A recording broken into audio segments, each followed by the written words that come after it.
আমাদের দাবি উপদেষ্টাকে বরিশাল আসতে হবে।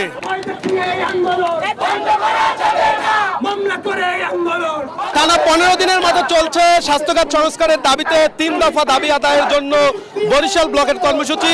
নতুল্লাবাদ কেন্দ্রীয় বাস টার্মিনালে 5ম দিনের মতো চলছে এই কর্মসূচি।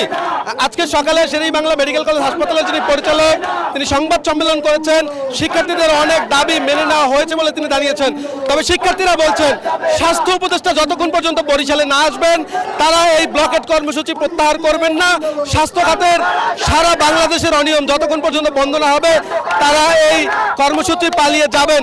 আমাদের সাথে এই মুহূর্তে যুক্ত আছেন নতুল্লাবাদ কেন্দ্রীয় বাস টার্মিনালে এই শিক্ষার্থীদের এই যে আন্দোলনে যোগ দিয়েছেন জনপ্রিয় কন্টেন্ট ক্রিয়েটর নুরুজ্জামান কাফি। আমরা একটু কাফির কাছ থেকে জানতে চাইবো যে কাফি একটু বলবেন 15তম দিনের মতো আন্দোলন চলছে, এই 15তম দিনে এসে আসলে এখনো পর্যন্ত প্রশাসনের পক্ষ থেকে আমরা কোনো সারা শব্দ পাচ্ছি না, এর কারণটা কি?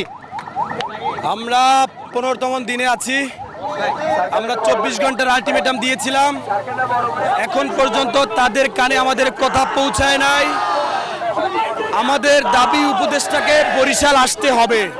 কালার এক্সপার্ট, জর্জ স্যাপ এবং মাইল্ড অন হ্যান্ডস টেকনোলজি সমৃদ্ধ অরিক্স ক্রিস্টাল ওয়াশ আপনার বরিশাল এসে শেরেবাংলায় গিয়ে বাস্তবে স্বচক্ষে দেখে সংস্কার করতে হবে।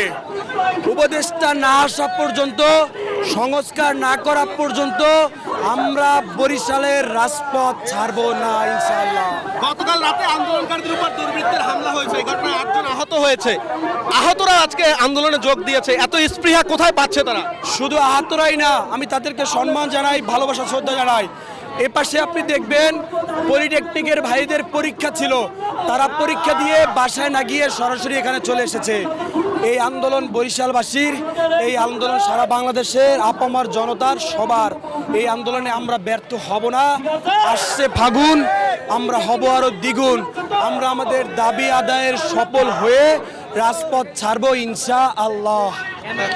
শুনছিলেন নুরুজ্জামান কাফি, তিনি জানিয়েছেন স্বাস্থ্য উপদেষ্টা বরিশাল না আসা পর্যন্ত শিক্ষার্থীরা কোনোভাবেই তাদের এই ব্লকেট কর্মসূচি প্রত্যাহার করবে না এবং স্বাস্থ্যখাত সংস্কারের দাবিতে যে 3 দফা, সেই 3 দফা বাস্তবায়ন না হওয়া পর্যন্ত তাদের এই আন্দোলন চালিয়ে যাওয়ার ঘোষণা দিয়েছে। তো বরিশালের নতুল্লাবাদ থেকে সাব্বির খান, ডিবিসি নিউজ।